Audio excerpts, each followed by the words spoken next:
Bonjour, je suis Anandina, accompagnatrice de potentialité.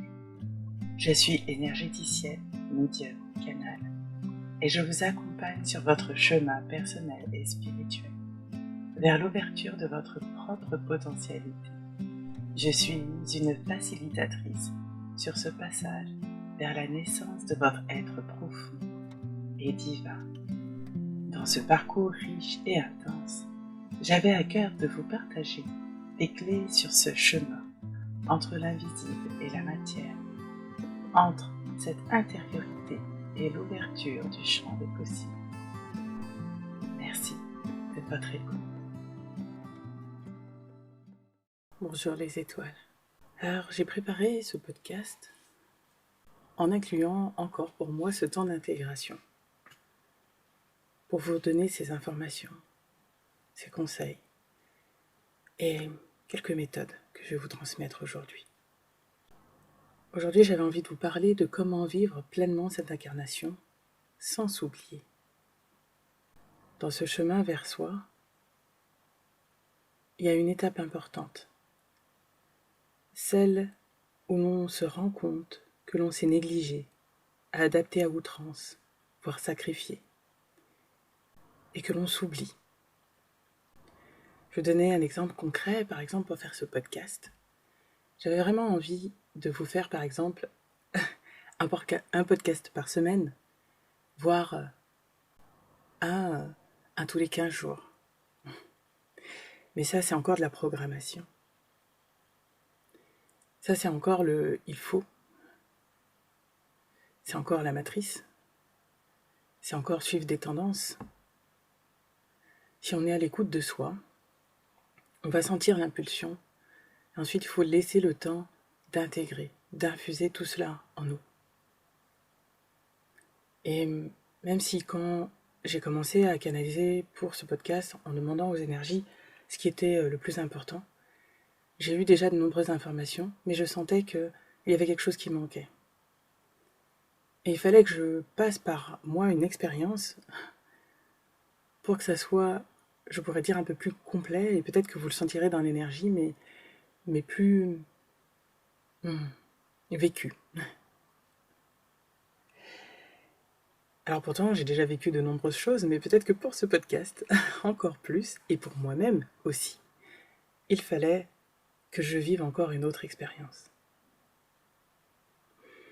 Je vous le dis avec le sourire et le rire aujourd'hui, mais comme je vous le dis souvent, ces processus d'intégration ne sont pas si simples. Parce que il y a le mental, il y a l'ego, il y a le personnage qui est là. Mais je reviendrai dessus tout à l'heure. En tout cas, ce que je voulais vous partager, c'est que dans ce processus de développement personnel, spirituel, que moi j'appelle tout simplement chemin de vie, on peut chercher à atteindre une image qui n'est pas nous. Nous vivons à ce moment les grandes thématiques de façon conceptuelle, intellectuelle, sans l'avoir intégré et sans le vivre, sans l'incarner. Alors vous savez, il y a énormément de concepts spirituels, de concepts dans le développement personnel. Et moi j'avais envie aussi de remettre un peu les choses à plat. Parce que on se perd. On se perd encore dans du mental. C'est quoi le mental ? Le mental a besoin de comprendre, il a besoin de nommer, il a besoin d'avoir une référence, il a besoin d'un cadre de référence. Notre âme, notre intuition n'en a pas besoin. Le mental sert uniquement d'interface entre notre incarnation et l'énergie. On pourrait le voir comme un traducteur, comme un archiviste, comme une bibliothèque qui contient tous les codes. On pourrait dire un peu tous les programmes, d'ailleurs, si on parle sur un système informatique. Tous les codes binaires qui vont créer différentes applications, c'est la même chose. C'est exactement la même chose. Et lorsque l'on comprend tout cela, lorsque l'on comprend que nous vivons dans des schémas mentaux, des circuits qui ont été maintes et maintes fois répétés et qui sont devenus pour nous naturels, c'est une prison mentale. C'est une prison de notre personnage. C'est une prison de l'ego. Alors souvent on entend le mental, on entend parler du mental, il faut mettre à mort le mental. Genre, je ne suis pas du tout de celle qui prône la destruction du mental. De ce que j'ai compris, que ce soit par mon expérience et dans les énergies, il s'agit vraiment d'une interface. Ce qu'il y a à apprivoiser, c'est notre ego, notre personnage. Notre personnage qui va vouloir réfuter, qui va vouloir rationaliser pour mettre dans son sens celui où il n'aura aucune remise en question à faire. Et quelque part, c'est ce que notre ego cherche. Notre ego est celui qui va nous faire tourner en rond en nous empêchant de sortir de cette matrice mentale, schématique, des croyances, etc. Encore une fois, le mental est un peu comme, je pourrais dire, un peu comme quand vous savez, vous lancez votre ordinateur. On a notre interface qui nous permet de rentrer dans tel et tel dossier. En fait, c'est exactement la même chose. Par contre, le personnage, l'ego, va nous faire croire que nous sommes quelque part l'ordinateur et nous maîtrisons. Alors que nous ne savons même pas comment il fonctionne. On ne sait même pas comment fonctionne l'ordinateur, les composantes qu'il y a à l'intérieur, le processus, l'électricité, etc. On sait de manière générale comment il fonctionne, mais intrinsèquement comment chaque élément fonctionne et est entremêlé avec les autres, nous ne le savons pas. À part peut-être pour les informaticiens, bien sûr. Pour ceux qui travaillent dans ce domaine-là. Et bien c'est exactement la même chose dans l'oubli de cette incarnation. Il y a différents degrés d'oubli de soi. Et c'est tout un processus avant de s'en apercevoir. On peut délaisser quelque part de soi, ce qui nous fait rêver, de ce qui nous attire depuis l'enfance, ou ce qui nous anime intérieurement. Il peut y avoir alors une perte de motivation, de sens. On fait les choses machinalement, sans être présent dans notre corps, dans notre vie. Parfois, lorsque l'on a souffert de manière physique, émotionnelle, ou dans sa psyché avec des événements traumatisants, marquants, on peut chercher à se perdre pour ne pas penser à sa vie, à ce que l'on laisse de côté en soi. Il y a divers moyens pour y arriver. Le fait d'être toujours occupé par le travail, le manque d'attention de son corps, le sport, la drogue, l'alcool, etc. Tout ce qui sera poussé à l'extrême et avec violence, sans écoute de nos propres limites, sans acceptation du temps nécessaire pour intégrer toutes les informations. Ce n'est plus le comprendre seulement mentalement, c'est le vivre intrinsèquement. Parfois, lorsque l'on a souffert de manière physique, émotionnelle, parfois on aurait envie de s'oublier au point de se sacrifier pour les autres, ou dans un domaine en particulier, et dans certains métiers cela est même valorisé, au détriment du rythme de vie personnelle, de son corps. Parce que on est au service de plus grand que soi. Être au service de plus grand que soi, ou d'une cause plus grande que soi, ou d'un être plus grand que soi, c'est s'oublier. Oublier que nous sommes venus expérimenter. Et dans cette vie, nous sommes aussi venus pour être bien, être heureux. Vous savez, c'est ça le sacrifice. C'est comme quand on prie, on s'abandonne, sans savoir vraiment ce qu'il y a derrière. C'est faire mécaniquement, mais sans foi. C'est faire, mais sans âme, sans l'énergie, sans être pleinement dedans. En fait, c'est ça aussi le sacrifice. On va s'oublier totalement, être absorbé totalement, être simplement, je pourrais dire un outil, mais oui, un outil. Parce qu'on est une passerelle. On est une passerelle. On n'est pas que des outils. Nous sommes à la fois celui qui va traverser le pont et celui qui sera après le pont. C'est cela, cette transition que nous sommes en train de faire en permanence.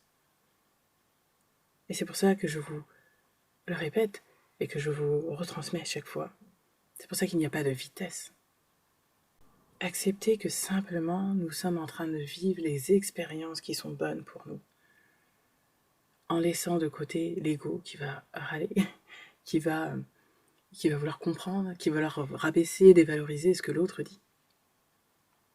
Avant même d'avoir entendu ce qui est transmis. Vous savez, il m'est arrivé une expérience où, en écoutant une séance, un baume sonore, j'ai voulu aller plus vite que la musique. Et le personnage aurait envie tout de suite d'être dans la confrontation lorsqu'on lui dit quelque chose qu'il n'accepte pas, que ce soit le mental par rapport au mental ou par rapport au personnage. Alors, j'ai décidé d'écouter, de fermer les yeux et d'écouter juste ce que la personne avait à dire. Alors, c'était au téléphone, c'est plus facile à faire de cette manière-là, mais essayez peut-être juste d'écouter à ce moment-là, sans préjugés. Et c'est ce que j'ai voulu faire. Alors j'ai fermé les yeux, je me suis allongée, j'ai écouté. Et ces mots ont pris un tout autre sens. Même si l'ego était encore un peu présent, je l'avais mis un peu de côté pour pouvoir vraiment écouter. En fait, c'est cela qu'on nous demande. De mettre notre personnage de côté pour retourner à notre vraie essence. Alors quand je parle de l'oubli, il ne s'agit pas de laisser totalement notre expérience terrestre de côté. Dans le fait de s'oublier, il y a différentes strates. D'abord, nous avons besoin de nous rappeler notre expérience, notre individualité, notre personnage, de voir tous les rouages de notre fonctionnement. Il y a une autre strate ensuite, qui est celle d'oublier le personnage, pour retourner dans cet élan, dans cette intuition profonde, sans avoir à chercher, à mentaliser, à planifier, à construire, à réfléchir. Mais avant tout, pour ces premiers pas, nous avons à nous respecter, à respecter le temps dont nous avons besoin, notre énergie, notre santé, notre propre rythme. Et c'est là le point essentiel. Sans cela, nous ne sommes pas à l'écoute de nous-mêmes, de notre corps. Et cela peut arriver à n'importe quel moment dans notre vie. À des personnes qui sont déjà bien avancées sur ces chemins de développement personnel, spirituel, peu importe, ce chemin de vie. Cela peut arriver à n'importe quel moment. Et j'ai envie de dire que quand on s'en rend compte, on rit de soi. On rit de notre personnage. Parce qu'on retrouve les tendances de l'humain. Alors, dans le fait de s'oublier, d'avoir du mal à s'incarner, avoir du mal à accepter cette incarnation, je pourrais parler également des starseeds, des hypersensibles, des zèbres, des empathes, et j'en passe. Tous ceux et celles qui vivent leur première incarnation, ou qui n'ont pas la même fréquence que la Terre, et qui vont sentir assez jeunes une impression de décalage, de discordance avec ce qui les entoure. Il peut avoir une sensation de lourdeur, de nostalgie, de tristesse profonde, comme si ils ne venaient pas de cette planète. De manière générale, ces personnes peuvent souvent s'adapter, se suradapter à ce que la société, à ce que le système leur assigne comme une normalité, et s'oublient, créant un mal-être et un oubli de soi encore plus grand. Ce qui conduira à des masques, des faux selfs, etc. Cela vient souvent de ne pas trouver sa place dans ce monde. On pourrait avoir envie de fuir ou chercher à oublier, à perdre la conscience de soi. Pour toutes ces raisons et bien d'autres. Toutefois, cela signifie que l'on est en souffrance et que l'on n'accepte pas de vivre cette vie. Dans certains cas, ce mal-être est si profond que les personnes s'autodétruisent petit à petit intérieurement, allant parfois jusqu'au suicide. Nous avons chacun notre place sur Terre. Nous avons chacun une raison d'être ici. Nous sommes tous ici, en train de vivre notre expérience terrestre actuelle. Et il y a un juste équilibre entre le don de soi, s'oublier, être au service des autres et se sacrifier. Chaque part de nous tente de se retrouver, de se réintégrer, de s'unifier. La souffrance, le mal-être et ces différentes sonnettes d'alarme, internes ou externes, dans notre corps, dans notre psyché, que nous essayons d'omettre, tentent d'attirer notre attention afin d'être entendus et réhabilités. Je transmets souvent aux consultants car c'est ce que l'on me transmet dans les séances d'exploration, en canalisation, en hypnose spirituelle et c'est aussi ce que j'ai expérimenté moi-même. Cette impression de ne pas venir d'ici est réelle. Et savoir que dans d'autres vies, nous avons expérimenté ou expérimentons en parallèle d'autres expériences aide à mieux comprendre notre impression de décalage. C'est la suite qui est importante. Nous comprenons. Et en même temps, nous sommes venus ici pour vivre sur Terre. De tout ce que l'on m'a transmis, je vois qu'il ne s'agit aucunement de partir dans des concepts intellectuels pour s'extraire encore une fois de la matière. Même si nous savons que c'est plus léger, agréable d'être pure énergie, car nous sommes baignés dans un pur amour indicible et infini. Les guides nous ramènent ici, dans notre vie humaine, car c'est ici que nous avons à être et à réaliser ce monde, cette expérience. Dans notre société où on valorise l'action, le faire, le rendu, le quantifiable, cette intériorité qui est si importante est biaisée, oubliée. Et lorsque on doit se retourner vers soi, cela devient souvent un véritable parcours du combattant, alors que c'est extrêmement simple. Pour cela, nous avons à retrouver cet espace de silence en soi. Notre conscience supérieure, nos guides, nous rappellent souvent de revenir à nous, de réaliser et d'être dans ce calme intérieur. Dans de nombreuses civilisations, cultures, qui ont eu ce savoir et qui l'ont transmis maintes et maintes fois, et que l'on diffuse encore aujourd'hui. On nous invite à trouver cet espace de paix à l'intérieur de nous. Le fait de se rappeler que notre vie, notre expérience est importante pour pouvoir s'ouvrir à l'illimité du champ des possibles. Dans ce corps, dans cette expérience, revenir à soi, là, dans le moment présent. Je suis aussi passée par là. Cette sensation de vide et cette sensation de ne pas être d'ici.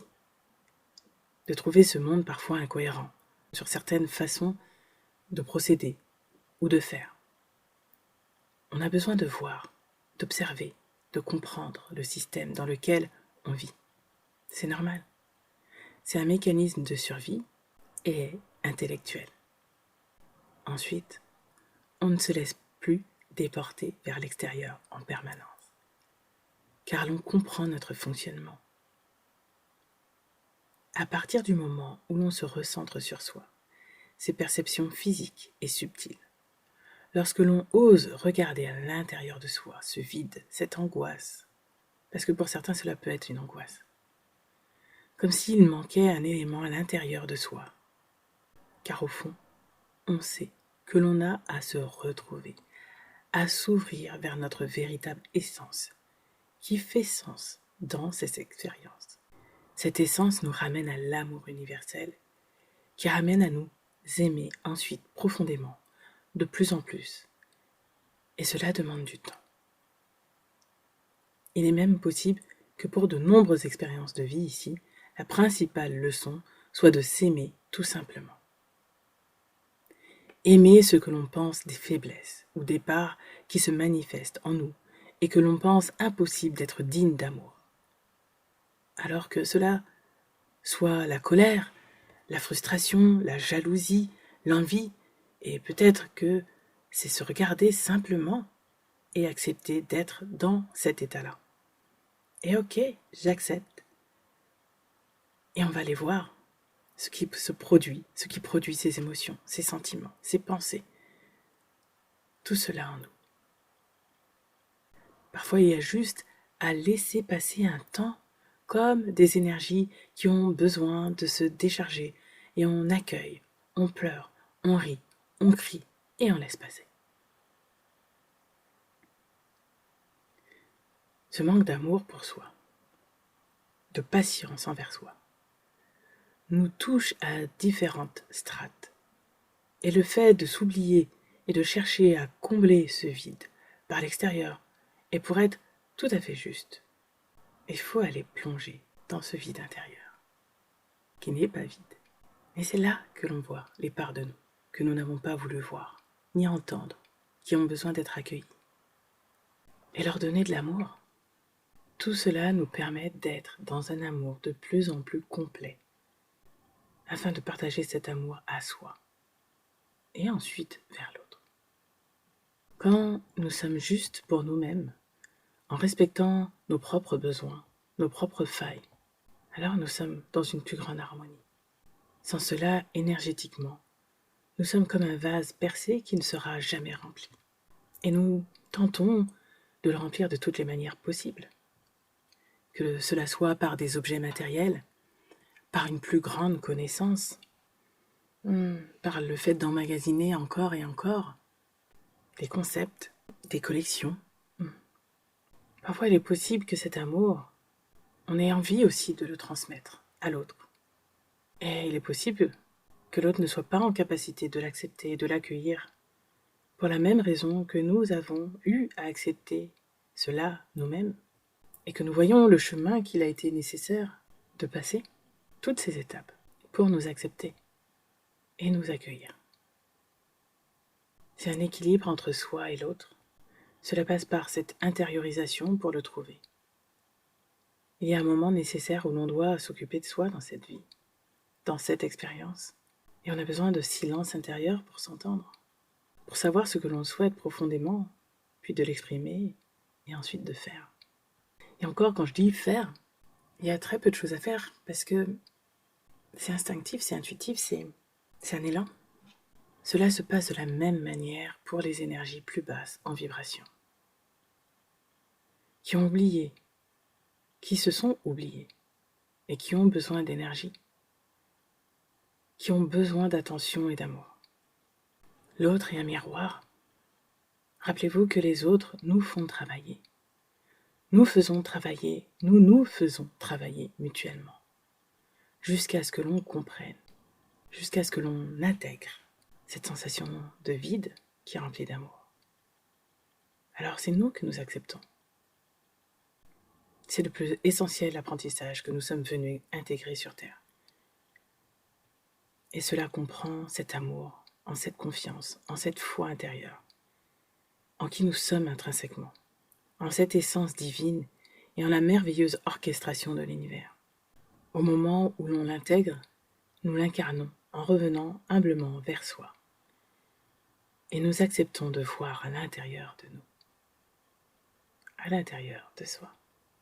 C'est les voir régulièrement et avec patience, toutes nos parts d'ombre, d'oubli de nous-mêmes. Ce que nous avons à comprendre aujourd'hui, simplement. Et c'est en cela que toutes les synchronicités, rencontres, informations, etc. se feront sur le chemin pour nous amener vers cet amour de soi, terrestre et universel.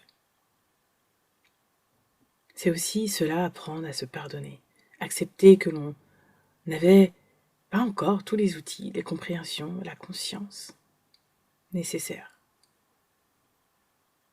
pour lâcher prise. C'est cela la vie. C'est la reconnexion à notre soi profond. C'est se rappeler que nous sommes bien plus grands que ce que nous imaginons.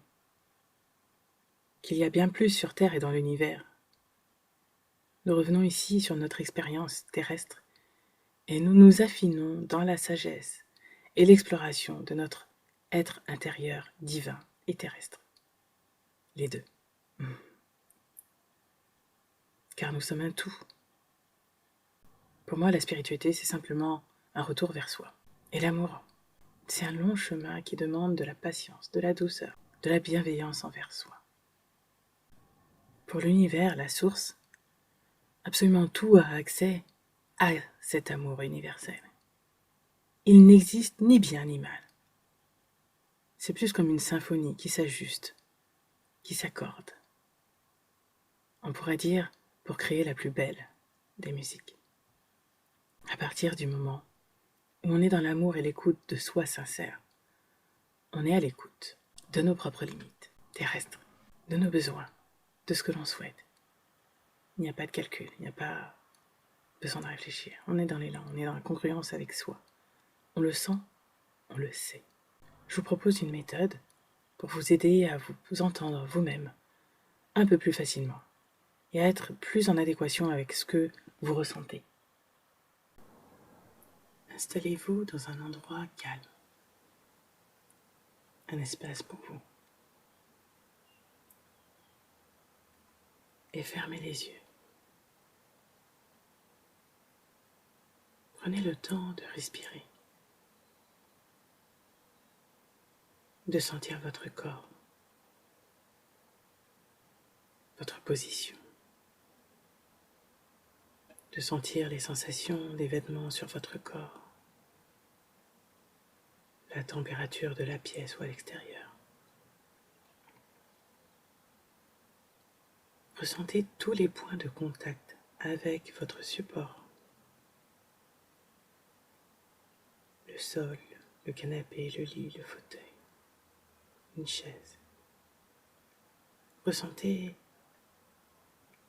les informations que cela vous transmet à travers votre corps.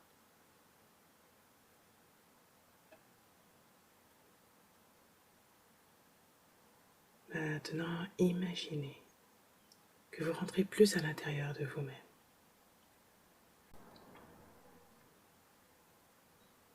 Vous allez peut-être ressentir une sensation au niveau du sommet de la tête, du cœur, dans le ventre, le bassin, ailleurs, peut-être même dans tout le corps, ou bien rien. Laissez faire. Soyez à l'écoute de ces points énergétiques, de ces sensations dans votre corps.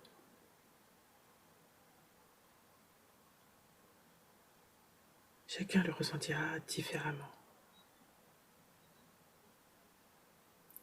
Il n'y a pas de meilleure façon de faire. Il y a un début pour commencer tout simplement. Et chaque jour est différent. Chaque jour nous apporte d'autres leçons.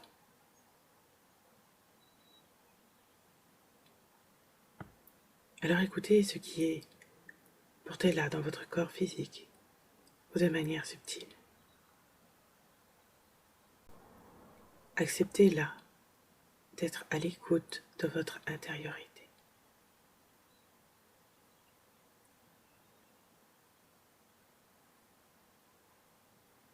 Portez votre attention sur votre respiration. Ressentez le mouvement calme et tranquille de votre respiration.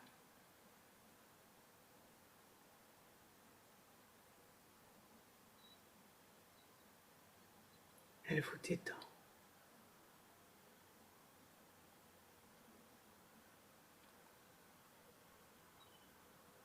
Elle vous apaise.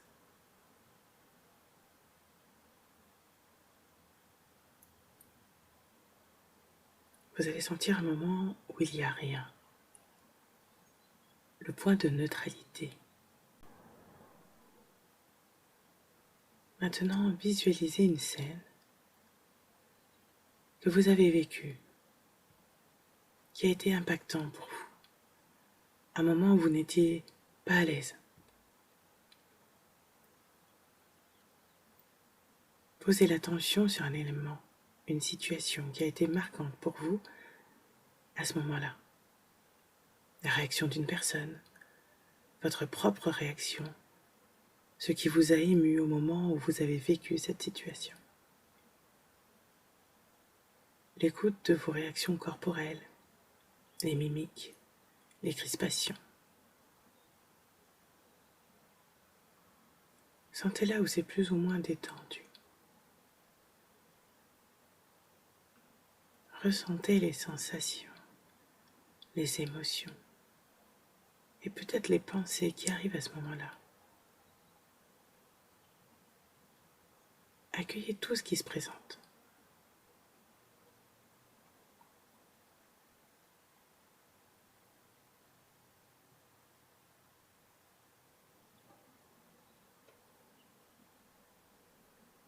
Maintenant, prenez une photo du point culminant. Cette photo peut être juste des ressentis, elle peut être visuelle, auditive. Prenez juste la photo de l'instant, comme un instantané. Du point culminant où vous ressentez toutes ces sensations. Faites une pause et prenez le temps de respirer. Évacuez. Expirez.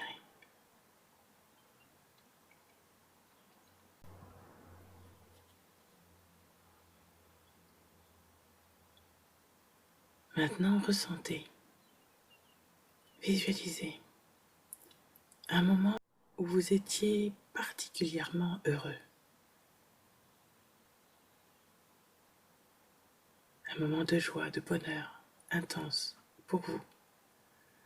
Un moment seul, en famille, avec vos animaux, dans un lieu intérieur, extérieur, qui vous fait du bien.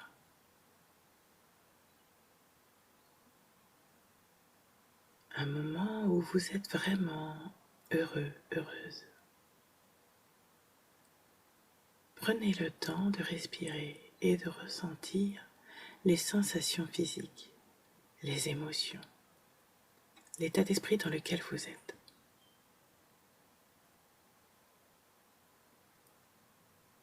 L'état physique dans lequel vous êtes.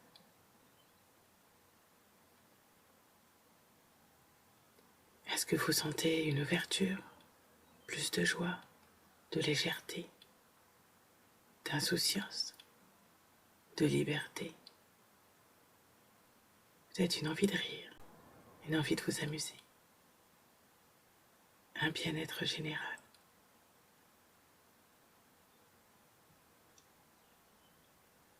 Ok. Prenez une photo de cet instant, au moment le plus intense de ce bonheur, de cette sensation de joie, d'allégresse.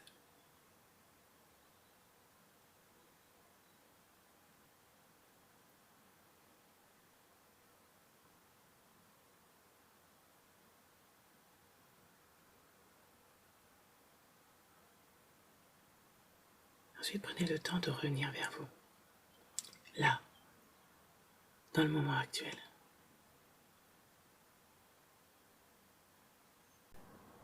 De ressentir votre corps, là, maintenant, dans cet espace de paix.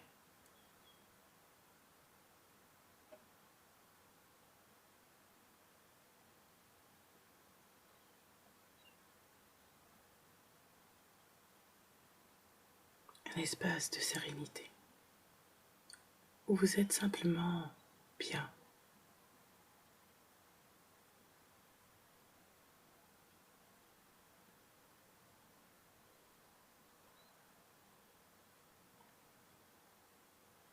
Prenez le temps de respirer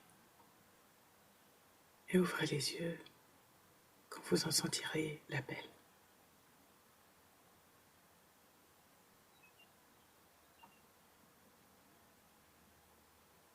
Vous pouvez refaire cet exercice plusieurs fois sur différentes situations, avec ou sans musique.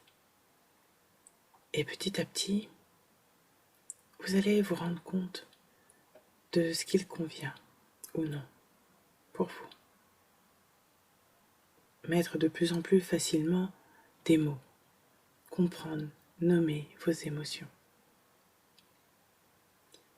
C'est un bon exercice pour sentir votre corps, votre intériorité.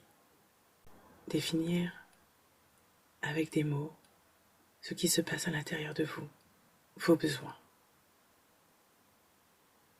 Et à d'autres étapes pour plus d'affinage. Mais c'est une base, des plus importantes déjà pour revenir à soi. J'espère que cette méthode et d'autres qui suivront vous aideront à pouvoir justement ressentir votre propre fonctionnement. Encore une fois, si vous en sentez le besoin, n'hésitez pas à vous faire accompagner.